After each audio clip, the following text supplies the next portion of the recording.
So, hi everyone, and a very good evening to all of you, and welcome back once again to another session of PMI analysis from the Hindu. In this session, guys, we are going to do the PMI analysis, that is the pre-mains interview analysis of all the important and all the relevant article from today's Hindu newspaper. Alright, and PMI analysis करना काफ़ी ज़्यादा important है because reading the article is not sufficient. उसको deeply examine करना, उसके अंदर से चीज़ें निकालना and then अपने सिलेबस के साथ कनेक्ट करना एंड देन एक क्वेश्चन खुद से फ्रेम करना. So that is the idea behind reading any particular article from any newspaper. ठीक है ना? And that I am doing for you. So let's begin with the session and let's discuss the very first article. And remember, आज के newspaper में कुछ बहुत ज़्यादा relevant था नहीं. ये आज का न्यूज़पेपर ऐसा था बहुत ही, मतलब जिसमें आपको लगेगा कि बहुत सारी चीज़ें रेलेवेंट है बट एक्चुअली में दे आर नॉट. ठीक है, तो वो भी मैं आपको बताऊंगा कि कैसे आपको आइडेंटिफाई करना है that which is relevant for you and which is not. So let's talk about this very first article, which is India's role in a disordered world. However, this article does not talk about India's role in disordered world. इसमें कहीं पे भी India के role की बात नहीं हुई है. This article basically talks about the global disorder. जो हमारे दुनिया में अभी पूरा global disorder चल रहा है, उसके पीछे क्या क्या reasons है और उनसे उनसे कैसे हम निपट सकते हैं. All these things have been discussed in this article and not India's role. हालांकि इंडिया का रोल हमने कई बार अभी रिसेंटली ही डिस्कस किया है, 2-3 दिन पहले की वीडियो में भी वी हैव डिस्कस्ड कि इंडिया का रोल क्या हो सकता है in the current global order, specially in the conflict of Russia and Ukraine. Alright, तो वो मैं आज रिपीट नहीं करूंगा बिकॉज अभी बहुत रिसेंटली डिस्कस किया है. तो ये जो आर्टिकल है इसमें जो करंट इशू है, बेसिकली ये आर्टिकल क्यों लिखा गया है, वो इसलिए लिखा गया है क्योंकि वेस्टर्न वर्ल्ड जिन्होंने रशिया के ऊपर बहुत सारे सैंक्शन लगा रखे हैं, जिन्होंने रशिया को उसके इन्वेजन के लिए काफी ज्यादा कंडेम किया है, नाउ दे वांट कि रशिया G20 से बाहर हो जाए. ठीक है, they want Russia out of G20. अब ये इंडिया के लिए बहुत बड़ी प्रॉब्लम है. क्यों इंडिया के लिए प्रॉब्लम? इसलिए है क्योंकि रशिया को इंडिया ने डायरेक्टली कंडेम नहीं किया है. ठीक है, इंडिया ने हर जगह एब्सटेन किया है फ्रॉम वोटिंग, पहली चीज. दूसरी चीज ये है कि अब नाउ दीज नेशन वांट्स कि रशिया जो है वो G20 से बाहर हो जाए. ठीक है, अब जो इंडिया के लिए प्रॉब्लमेटिक बात है वो ये है कि 1 दिसंबर 2022 from 1 December 2022 India is going to be the chair of G20 और पूरे एक साल के लिए इंडिया चेयर रहेगा G20 का. ऐसे में पूरे वेस्टर्न वर्ल्ड का प्रेशर होगा इंडिया के ऊपर कि वो रशिया को कंडेम करे और रशिया के अगेंस्ट किसी भी इंटरनेशनल फोरम पे जाके वोटिंग करे. बट इंडिया का स्टैंड अभी भी वेरी वेरी क्लियर है कि भाई हम नेशनल इंटरेस्ट में ही काम कर रहे हैं और हम आगे भी नेशनल इंटरेस्ट में काम करते रहेंगे. आप जितना मर्जी प्रेशर बनाते जाइए, हम आपकी बात नहीं सुनने वाले. ठीक है, तो दिस इज द इशू. इससे ये आर्टिकल शुरू होता है. Now this article also talks about the various issues that, जिससे कि हमारा ये ग्लोबल डिसऑर्डर हुआ है, जो हमारा ग्लोबल ऑर्डर जो डिस्टर्ब हुआ है, उसके पीछे क्या क्या इश्यूज है. तो number one, this article says that institutions of global governance have failed to unite the world. तो हमने पहले भी कई बार डिस्कस किया है कि कैसे इंटरनेशनल ऑर्गेनाइजेशन जैसे यूनाइटेड नेशन हो गया, वर्ल्ड ट्रेड ऑर्गेनाइजेशन हो गया, ये सब सिर्फ नाम की ऑर्गेनाइजेशन है. They can do nothing. ठीक है, इनके जो इनके रूल्स एंड रेगुलेशंस होते हैं वो सिर्फ नाम के होते हैं और कंट्रीज अगर फॉलो करती हैं तो ठीक है, नहीं करती है तो भी ठीक है. Their rules and regulation are not backed by any sanction. अगर कोई कंट्री कोई रूल फॉलो करे या ना करे, अगर नहीं करते तो उसके ऊपर किसी तरीके का कोई सैंक्शन नहीं है, किसी तरीके का कोई एक्शन नहीं लिया जा सकता. Alright, so basically these institutions of global governance have failed to unite the world. ठीक है, उसके बाद summit after summit has produced mostly hot air in trying to resolve the global climate crisis. अब देखो, ये कहना चाह रहे हैं कि दुनिया भर के समिट होते रहते हैं और ये लोग जाके बड़ी बड़ी बातें बड़े बड़े इंटरनेशनल फोरम पे करते हैं, बड़े बड़े टारगेट्स सेट कर लिए जाते हैं, बट एक्चुअल ग्राउंड पे कुछ भी नहीं होता. अब हम भी जाके 2070 का टारगेट फिक्स करके आ गए हैं. तो 2070 का टारगेट आज चल रहा है 2022, 2070 का टारगेट कौन फिक्स करता है इतना लंबा? तो ये सारी बातें बेसिकली मेरे ओपिनियन में ये है कि जितने भी ये इंटरनेशनल समिट्स होते हैं, ये सिर्फ एक इंटरनेशनल प्लेटफॉर्म होता है ताकि जितने भी बड़े बड़े ग्लोबल लीडर्स हैं वो आके बस बड़ी बड़ी बातें कर सके. तो वही ये लाइन भी मेंशन करती है कि इतने सारे समिट्स हो रहे हैं लेकिन कुछ हो नहीं रहा उससे.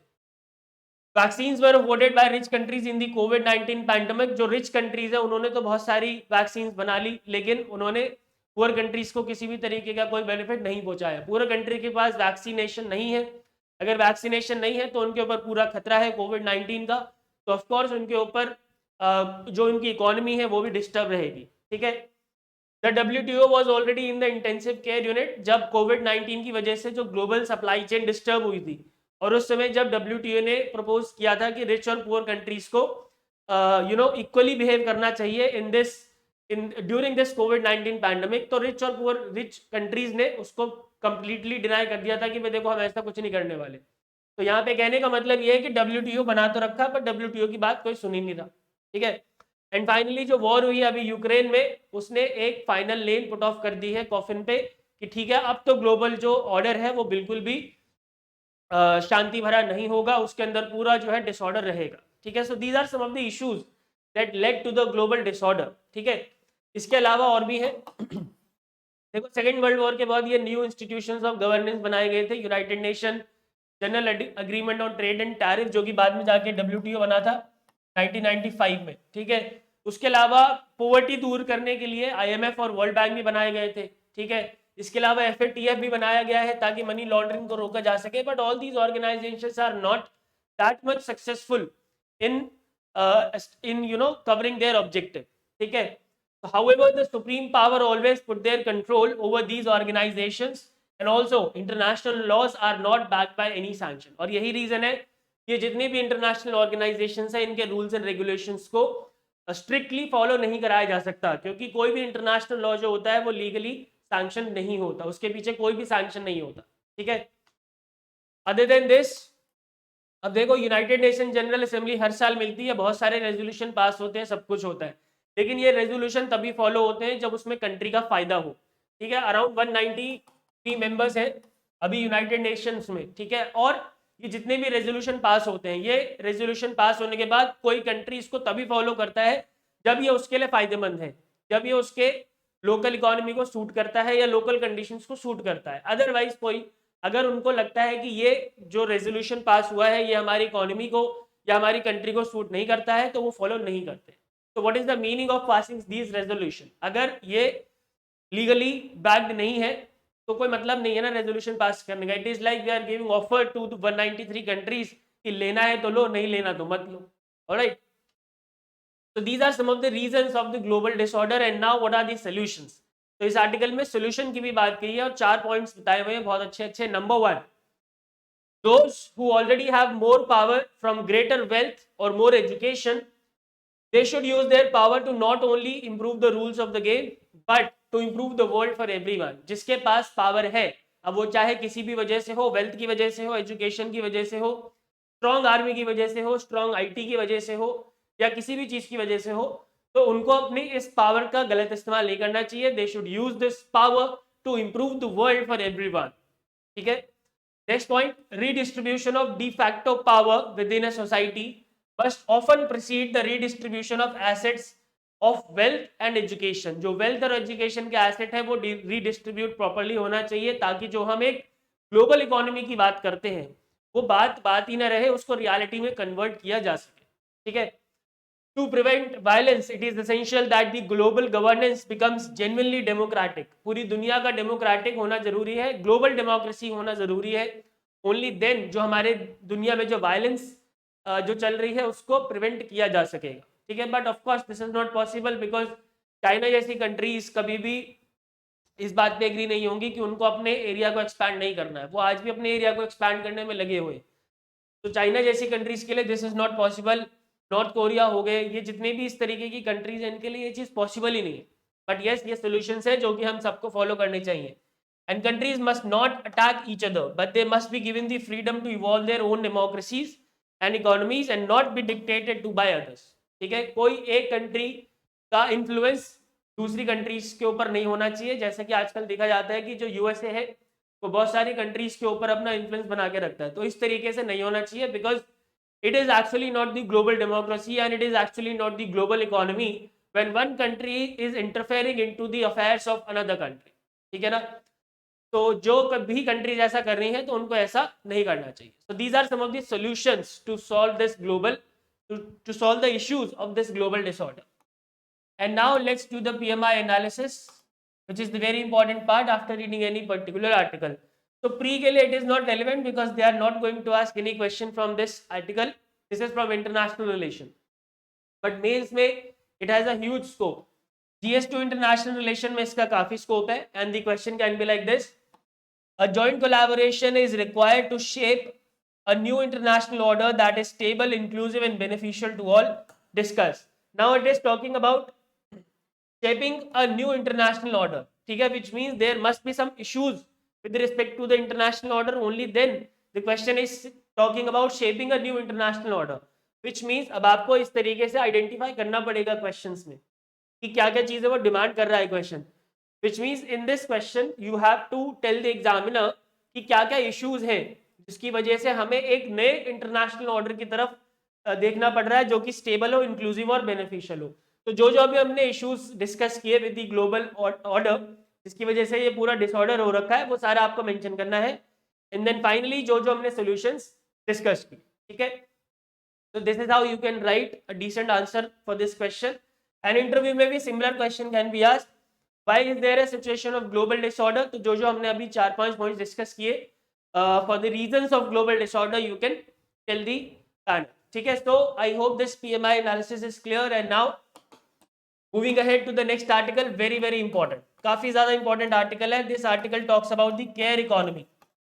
ये आर्टिकल बात कर रहा है केयर इकोनॉमी की, उन लोगों की, उन बेसिकली उन विमेन की ये बात करता है जो कि केयर सर्विस प्रोवाइड करती है, तो चाहे वो घर पे हो चाहे वो बाहर, ठीक है। तो लेट्स डिस्कस दिस आर्टिकल, बहुत ही इंपॉर्टेंट आर्टिकल है, इसमें से डायरेक्ट क्वेश्चन आपके एग्जाम में आ सकता है। So the immense contribution of women to all spheres of life is often overlooked, unfairly valued and hardly rewarded. So from this line you can start the question, start the answer. बहुत अच्छी line है, अगर कोई भी contribution of women के ऊपर अगर कोई क्वेश्चन आता है तो you can start with this line, ठीक है। This is particularly evident in care work both paid and unpaid. Now care work का मतलब क्या होता है, ठीक है। केयर वर्क का मतलब है फीडिंग अ बेबी और नर्सिंग एन इल पार्टनर, या फिर इनडायरेक्ट केयर एक्टिविटीज भी होती हैं लाइक कुकिंग एंड क्लीनिंग, जो आपके अगर आपके घर में कोई हाउस हेल्प आती है तो वो आपकी क्लीनिंग में हेल्प कर रही है, so that is that woman is also taking care of you, ठीक है। so she is also the part of care economy, ठीक है। या अगर कोई हाउस हेल्प आता है जो कि कुकिंग करता है आपके घर में या करती है, तो that is also taking care of you, ठीक है, and he or she is also the part of care economy, ठीक है। तो केयर इकोनॉमी में सारे आते हैं, डायरेक्ट वाले भी आते हैं, इनडायरेक्ट वाले भी आते हैं, नर्सेस भी केयर इकोनॉमी का पार्ट है, anganwadi workers are also the part of care economy, ठीक है। So all these constitute the care economy. House help हो गए, सफाई कर्मचारी हो गए, सफाई कर्मचारी are also you know the part of care economy because they are taking care of us by cleaning our surroundings, all right। so whether paid or unpaid, direct or indirect, care work is vital for human well-being and economies. of course अगर care work हमारे पास नहीं होगा तो हमारी economy ठप पड़ जाएगी, जो हमारी लाइफ है इनफैक्ट वो ठप हो जाएगी, ठीक है। now what are some of the issues related to the care economy, the care workers? Number one, the unpaid care worker is linked to labor market inequalities. जो unpaid care workers हैं उनके साथ of course inequality हो रही है, ठीक है, उनकी recognition बिल्कुल भी नहीं है, they are like कि आप तो कुछ काम ही नहीं करते, ठीक है।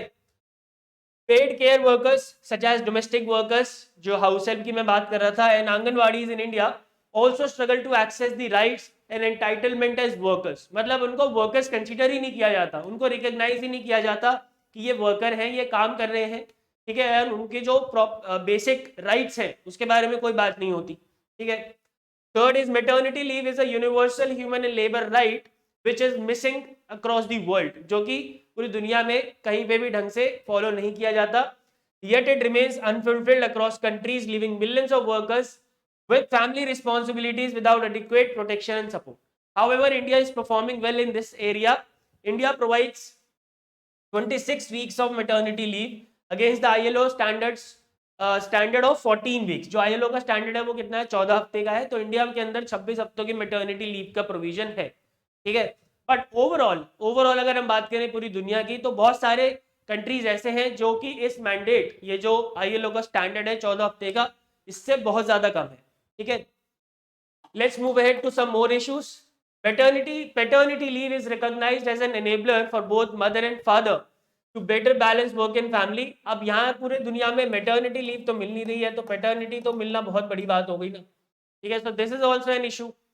Then globally the average paternity leave is just 9 days, which further exhibit the iniquity.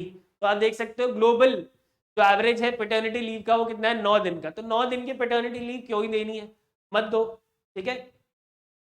Access to equality and affordable care service such as child care, elderly care and care for people with disabilities is one more challenge in front of the care workers. Moving ahead with some more challenges, working conditions are is not good for the care workers. उनकी working conditions अच्छी नहीं है. Though child care and Anganwadi workers undertake important work and child care is recognized as professional work in advanced countries, they lack recognition as workers. जो child care workers होती है उनको workers माना ही नहीं जाता. वंस अगेन रिकॉग्निशन वाला point है ये. They do not have requisite access to workers rights and entitlements in India. ठीक है. Domestic workers on whom Indian households are heavily reliant also face challenges in accessing decent work. तो उनको decent work का access नहीं मिल पाता. So all these are challenges with respect to the care workers across the world and also with respect to India. I hope the issues are clear. But मैंने पहले बताया था आपको issues पढ़ना is not enough, you have to provide the solutions also. So what are the solutions? क्या solutions इसके हो सकते हैं? इससे पहले solution पे जाने से पहले इसकी जो importance है वो आज की डेट में देखा जा रहा है कि बढ़ रही है.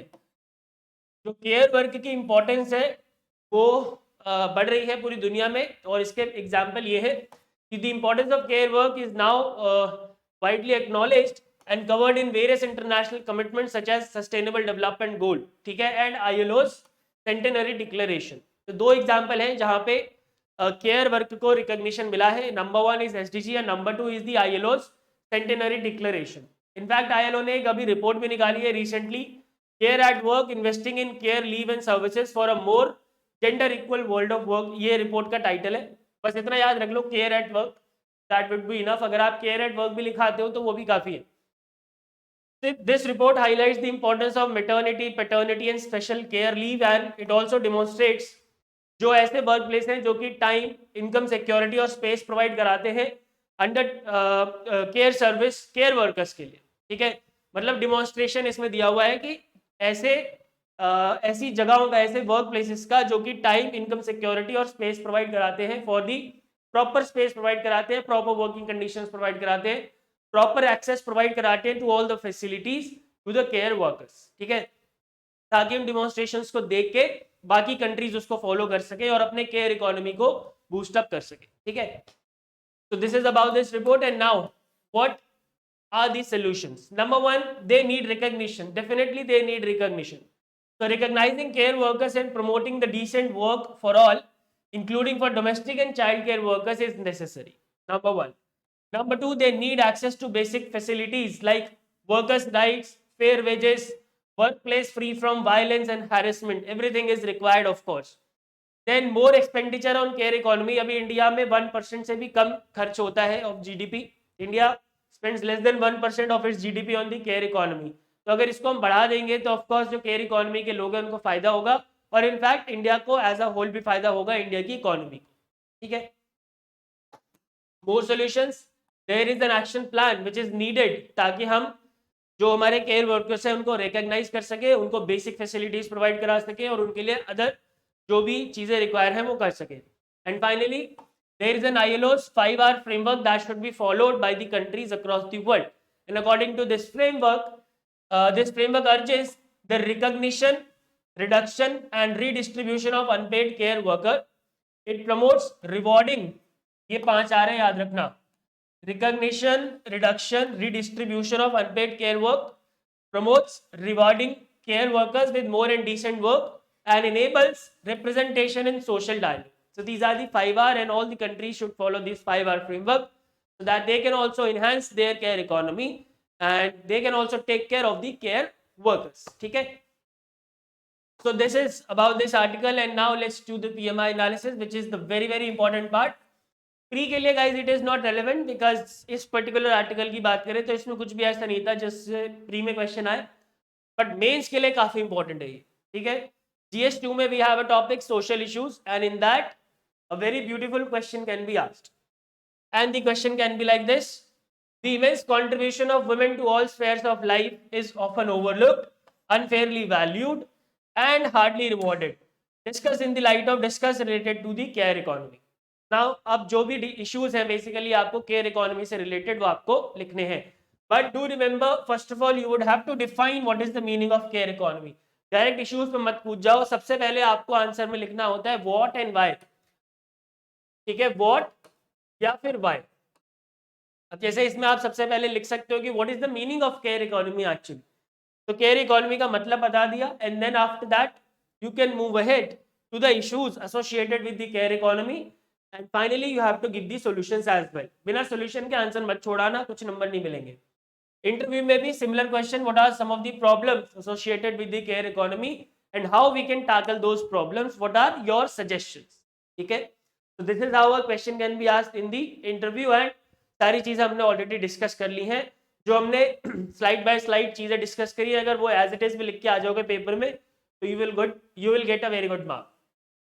So that is about the PMI analysis of this article, and now let's move ahead to another article. Now देखो, अब मैं आपको पहले बताया था कि कुछ चीजें हमारे न्यूज़पेपर में ऐसी होती हैं जो कि हमें लगती हैं कि बहुत ज्यादा रेलेवेंट है हमारे एग्जाम के लिए, but actually they are not.